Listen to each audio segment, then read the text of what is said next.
All right, so this is the Career and Relevance project. So just a project overview, I'm going to be talking about myself, where I'm from, my personal strengths, my ideal career position after graduation, qualities that you will need for this career, some daily tasks that you can see while in a normal day as this career person, 21st century learning skills and how they are related to the career that I want to go into, 2 challenges in this career, and technology in health and human performance, or health and PE. So a little bit about myself. I'm Taylor Ohm. I'm 21 years old. I'm from Hubertus, Wisconsin. I go to the University of Wisconsin-Platteville. I'm a health and human performance major with a physical education emphasis, and with that, I'll have a minor in health education, and I'll be certified in adapted physical education. And ideally, I'd like to be a high school PE and health teacher. Some of my personal strengths are collaborating and communicating with peers, which I got very comfortable with and learned a lot about here at the University of Wisconsin-Platteville. Patience with all ages. I worked at a daycare, so I had to work with students who were 1-year-olds all the way to high school. I'm dedicated in everything that I do. I lead by example, I am very organized, and I am honest. My ideal career position would be a high school PE teacher. I kind of touched on that earlier, and I'd like to also teach health education. On the side, I'd like to coach, and in summers off, I'd like to lifeguard and do swim lessons. Some qualities for this career: you need to have an athletic ability or just knowledge of sports and athletics. You need to have a knowledge of the body and how it works. You need to be a leader. You have to communicate with your students, with your coworkers, with your principal. You have to be able to be good at communication. You need to be able to motivate and inspire your students to be better and better every day. You need to know how to problem solve and show empathy towards your students, thinking on your feet in different situations and how you can adapt those situations as well. Some daily tasks are: you oversee classrooms, whether that be your gymnasium, your health classroom, your area outside that you're teaching in. You develop lesson plans. It may not be every day, but it could be the week prior. You make an entire week of lesson plans, but you have to know how to develop lesson plans. You organize indoor and outdoor activities. So if you're doing a unit inside, you have to organize that activity indoors. Or if you're going outside for an activity, you have to organize your outdoor space. Providing instruction, either demonstrating or a video, will really help the students understand what you're teaching. So just providing instruction every day. Monitoring students and assessing students once in a while just to know where they're at, can set goals for them, etc. So some of the 21st learning skills, the first one is critical thinking. So it's important in PE because you are evaluating 4 activities. So you need to know where your students are at and how taking what they're at will change what you're doing for your activities that day or that week or whatever. You are creating goals every single week, whenever you want to create goals for your students. You're identifying patterns. So if a student is struggling, maybe a lot more students are struggling. So you're kind of identifying that pattern, and you can take a step back and reevaluate. And then once again, assessing students, just knowing where they're at, figuring out what they need to work on, etc. And how I will incorporate, so I will rework what is not working. So if a lesson did not work in first period, I can take a step back, look at that, reevaluate, and create a new plan to maybe help the students better understand. Look at patterns of students and assess students when I feel is right.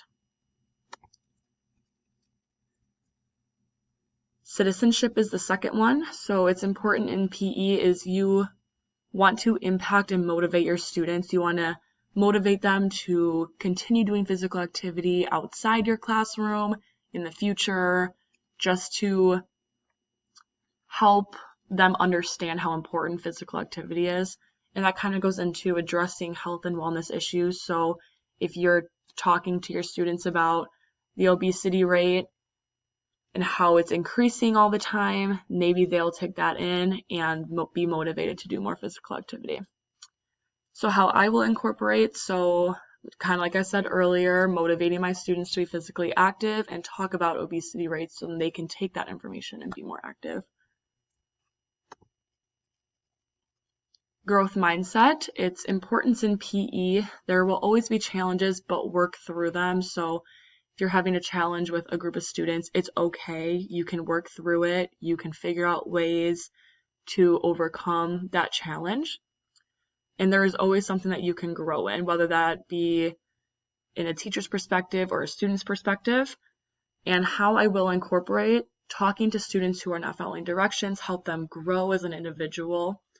If a lesson does not work, keep on trying it out and believe that you can get it to work for a different group if it needs any direction change or anything like that. And believe in my students that they can grow. Just be open-minded that they can grow. So have a growth mindset for your students as well. Communication is important in PE because effective communication with students and staff is very beneficial. You need to know how to communicate with your students well, and being able to communicate with your staff is very important as well on issues, on anything like that. And communicating to gain understanding, whether that be with an issue again or just on other people's opinions. How I will incorporate this into my teaching is communicate with a student when there is an issue, have meaningful conversation with your staff, and communication with paraeducators if you have any, because that's really important so that student with a disability could get an even better education if you have communication with their para. Creativity is another one. So it is important in PE because there are so many creative ways that you can teach. So just learning and coming up with different ways that the students will be more engaged is very beneficial in a PE setting. So how I will incorporate is coming up with activities that are new to students and maybe even new to myself. So that could create a very engaging environment for not only the students, but also me. Having every student be engaged, like I said, and then relating activities to other school subjects.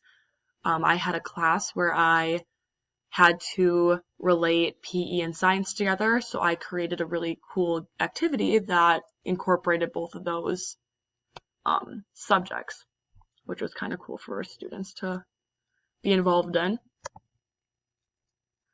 Collaboration, importance in PE is learning from others. You always want to learn from your coworkers. If there's more than one PE teacher, you want to collaborate with them and work with them and just kind of gain some insight on different things. How I will incorporate is, again, learning from another PE teacher, collaborating with a teacher on a lesson, and successful at co-teaching. It might take a while because we're not used to co-teaching in college, obviously, but collaborating and working with another teacher while you're teaching a class is a very good way of collaboration. Some two challenges that I think that can come up in PE is keeping up with new activities and new technology. So in order to keep up with new things that are happening in the world or in the PE world, you need to do your research. There's so many different resources out there that you can look at that have new activities, have new games that are being played, have new ways of teaching, different teaching styles, stuff like that. So just researching all the time and just learning new things. And I thought going to conferences would be a really good way to also learn about new activities. So in Wisconsin, going to the WHPE conference, there are so many different things that come up every single year that teachers present on that is really cool. So just going to those as well. And then meeting the needs of students with varying levels of skills. So that's creating modifications for students who may not be as skilled in certain skills, creating challenges for students who are proficient in different skills, and adapting to students who either have a disability or just don't really understand as well. So just kind of meeting the needs of those students and finding ways for them all to be successful. And then technology within HPE. So there is a pedometer, which is measuring how many steps were taken during class. So this is a good way to tell how involved the students were during class. And heart rate monitors, which is the second one, is also even more beneficial to pair with the pedometer, because not only are you testing your steps with the pedometer, but with the heart rate monitor, you can tell how high their heart rate was during the duration of that PE class. So you can really see how hard they worked. And then PE is becoming a really big thing in physical education.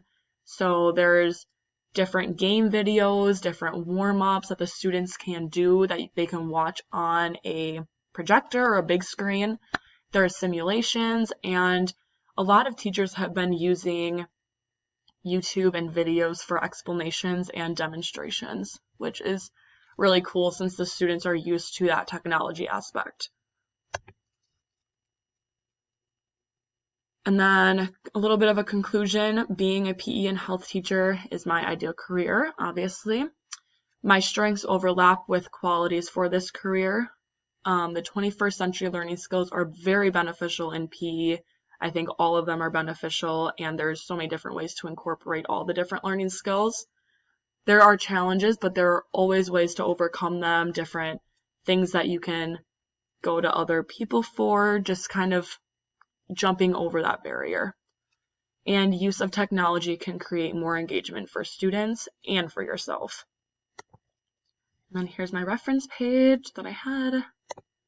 And then this is my first half of my resume and the second half of my resume.